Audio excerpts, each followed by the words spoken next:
প্রথমে ফেরেশতারা কাবা শরীফ নির্মাণ করেন। এরপর আল্লাহর নির্দেশে সাইয়েদিনা আদম আলাইহিসসালাম কাবা নির্মাণ করেন। কিন্তু সাইয়েদিনা নূহ আলাইহিসসালামের সময় এক মহাপ্লাবন হয়, যাতে কাবা সহ আশেপাশের সব কিছু ধ্বংস হয়ে যায়। পরে সাইয়েদিনা নূহ আলাইহিসসালাম কাবাকে পুনরায় সংস্কার করেন। এরপর সাইয়েদিনা ইব্রাহিম আলাইহিসসালাম আল্লাহর নির্দেশে কাবা পুনর্নির্মাণ করেন।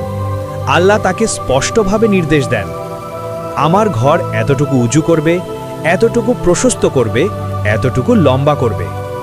কিন্তু ইব্রাহিম আলাইহিসসালাম তো এত উঁচুতে উঠতে পারছিলেন না। তখন আল্লাহ জান্নাত থেকে একটি বিশেষ পাথর পাঠালেন। সেই পাথরের নাম হলো মাকামে ইব্রাহিম। এ পাথরের উপর দাঁড়ালে ইব্রাহিম আলাইহিসসালাম ইচ্ছে মতো উপরে উঠতে পারতেন, আর নামতে চাইলে নিচে নেমে আসতেন। সুবহানাল্লাহ।